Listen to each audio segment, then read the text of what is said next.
Mengapa orang miskin tetap miskin? 7 kesalahan keuangan yang tanpa sadar dilakukan banyak orang. Pernahkah Anda bertanya, mengapa ada orang yang gajinya biasa saja tetapi mampu membeli rumah, memiliki tabungan, bahkan pensiun dengan tenang? Sementara ada juga yang penghasilannya besar, tetapi setiap akhir bulan tetap kehabisan uang. Apakah penyebabnya karena keberuntungan, pendidikan, atau memang orang kaya semakin kaya? Jawabannya mungkin akan mengejutkan Anda. Masalah terbesar bukanlah seberapa besar uang yang kita hasilkan, tetapi bagaimana kita memperlakukan uang tersebut. Hari ini kita akan membahas 7 kesalahan keuangan yang membuat banyak orang sulit keluar dari masalah finansial. Dan mungkin, tanpa sadar, salah satunya sedang kita lakukan. Kesalahan pertama, gaya hidup selalu mengikuti kenaikan penghasilan. Bayangkan seseorang yang baru saja mendapat kenaikan gaji. Alih-alih menyisihkan uangnya, ia justru mengganti ponsel, membeli motor baru, mulai sering makan di restoran, hingga mencicil barang-barang yang sebenarnya belum dibutuhkan. Akibatnya, meski penghasilannya naik, kondisi keuangannya tidak berubah. Fenomena ini dikenal sebagai lifestyle inflation. Semakin tinggi penghasilan, semakin tinggi pula pengeluaran. Padahal, orang yang benar-benar kaya biasanya tidak langsung menaikkan gaya hidupnya. Mereka justru meningkatkan investasi terlebih dahulu. Kesalahan kedua, tidak memiliki dana darurat. Tidak ada yang tahu kapan musibah datang. Motor rusak, orang tua sakit, kehilangan pekerjaan, atau usaha tiba-tiba sepi. Ketika tidak memiliki dana darurat, satu-satunya jalan yang sering dipilih adalah berutang.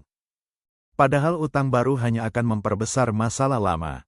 Idealnya, setiap orang memiliki dana darurat minimal 3-6 kali pengeluaran bulanan.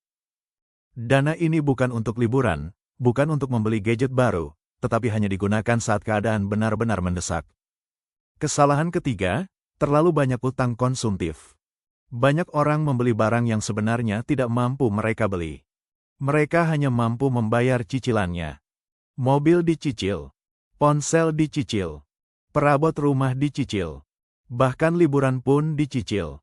Semakin banyak cicilan, semakin kecil kebebasan finansial yang dimiliki. Setiap bulan, sebagian besar gaji sudah habis sebelum benar-benar diterima. Cicilan memang terlihat ringan hari ini, tetapi bisa menjadi beban bertahun-tahun. Kesalahan keempat, tidak pernah berinvestasi. Menyimpan uang di rekening memang terasa aman. Namun ada satu musuh yang sering tidak terlihat. Inflasi. Jika harga barang naik 5% setiap tahun, sedangkan tabungan Anda tidak bertambah, sebenarnya nilai uang Anda terus berkurang. Karena itulah investasi menjadi penting. Bukan untuk cepat kaya, melainkan agar nilai uang kita tidak terkikis oleh waktu. Mulailah dari instrumen yang sesuai dengan profil risiko dan kemampuan masing-masing. Yang terpenting adalah konsisten. Kesalahan kelima, tidak mencatat pengeluaran. Tahukah Anda, sebagian besar orang tidak tahu kemana uang mereka pergi setiap bulan. Mereka hanya merasa uang cepat habis.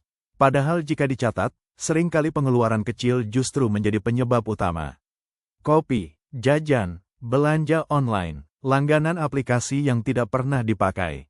Nominalnya memang kecil, tetapi jika dikumpulkan selama setahun, jumlahnya bisa mencapai jutaan rupiah. Mencatat pengeluaran bukan berarti pelit, melainkan mengetahui kemana uang kita mengalir. Kesalahan keenam, tidak memiliki tujuan keuangan. Orang yang tidak memiliki tujuan akan mudah tergoda.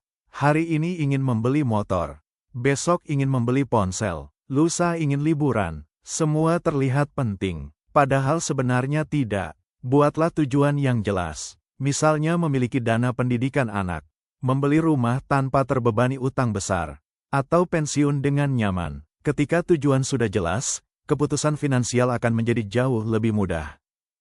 Kesalahan ketujuh, tidak pernah belajar tentang uang.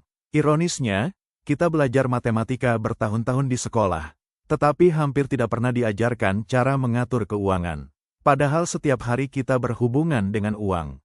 Banyak orang bekerja keras selama puluhan tahun, namun tidak pernah meluangkan waktu membaca buku keuangan, menonton edukasi finansial, atau memahami cara investasi. Padahal ilmu keuangan adalah salah satu keterampilan hidup yang paling berharga. Semakin cepat belajar, semakin besar peluang mencapai kebebasan finansial. Penutup, keuangan yang sehat bukan tentang siapa yang bergaji paling besar, tetapi siapa yang mampu mengendalikan kebiasaannya. Mulailah dari hal kecil, kurangi pengeluaran yang tidak perlu, sisihkan uang sebelum membelanjakannya, bangun dana darurat, belajar berinvestasi, dan jangan pernah berhenti meningkatkan pengetahuan tentang keuangan. Karena pada akhirnya, kekayaan bukan hanya tentang jumlah uang yang dimiliki, tetapi tentang ketenangan hidup yang bisa dibeli oleh keputusan-keputusan finansial yang bijak. Jika video ini bermanfaat, jangan lupa tekan tombol subscribe, aktifkan lonceng notifikasi, dan bagikan video ini kepada keluarga atau teman Anda. Siapa tahu, satu video ini bisa menjadi awal perubahan kondisi keuangan seseorang. Sampai jumpa di video berikutnya.